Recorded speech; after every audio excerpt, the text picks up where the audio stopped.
Hi, this is Ron Gannett at Community Church, and in our series of 4 videos on the faith factor, we're reviewing and asking ourselves, what does it really mean to believe in the God of heaven and His Son, Jesus Christ? And we have outlined in the previous videos these 2 aspects. The first aspect is what I call hearing. People have to hear the message of God. Secondly, we saw it's the head. Today, I'd like to talk about the heart, and in our next video, we're going to talk about the hands.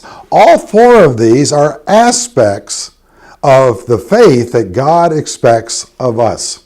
It's interesting, in Romans chapter 10 and verse 9, here the Apostle Paul says that if you confess with your mouth that Jesus is Lord, and believe in your heart that God raised Him from the dead, you will be saved. The Apostle Paul is going past the hearing. He's going past the head to believe to the heart of making a commitment to God. You know, one of the famous people in the Bible we call Nicodemus. Nicodemus is a man, I think, that illustrates these aspects of faith. If you remember, Nicodemus was first seen as a member of the Sanhedrin, and he was hearing. He was hearing and understanding what Jesus had to say. And then in John chapter 3, we're told that Nicodemus went to see Jesus by night, and he asked all of his questions. And I wonder if it wasn't on that night that he knew in his head that it was true, not false, that Jesus truly was the Son of God.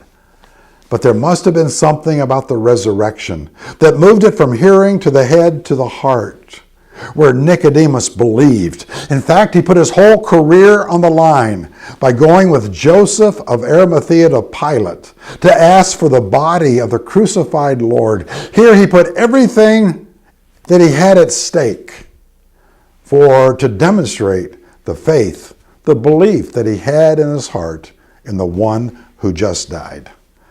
And my friends, I ask you today, have you just heard? Do you just know? Or have you committed? Have you made an act of faith, a belief in the one who died for you? There's a famous hockey player up in Canada named Paul Henderson, and he is struggling through cancer. And I was watching a video that he made with a television station in Canada, and they asked him his life story. What has changed him? He said, I was a typical kid who went to church and played around with God, but then one day I heard the message. I heard it, and I believed. I knew it must be true.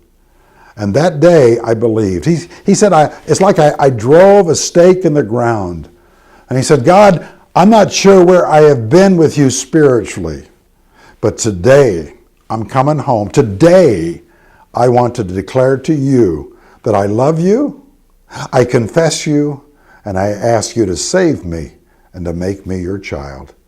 And Paul says that ever since that day, no one is able to pull that stake out of the ground that he made by faith. I was on a journey like that as a child. I was raised in a Christian home. I knew about Jesus and Christmas and Easter, His dying on the cross.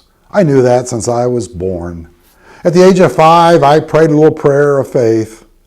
But I remember as a young teenage boy, about age 13, lying in my bed, fearful that maybe I really wasn't a Christian, wondering had I really made a commitment to God.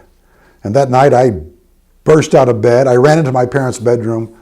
They could tell I was troubled, and my dad said, "Son, come sit beside me." And I told him I wasn't sure I was really a Christian. And my dad opened the Bible to a very familiar verse, John 3:16. And he said, "Ron, let's put your name in there." And he read it like this: "For God so loved Ron, that God gave His one and only Son, so that if Ron would believe, Ron would have everlasting life." My friends, the faith factor has many aspects. Oh, we must hear. We must make a decision, is it true? But most of all, we have to believe. We have to make a commitment with our heart. If you've never done that, today I encourage you, find a quiet spot. Get on your knees and tell the God of heaven how much you love Him and thank Him for saving you.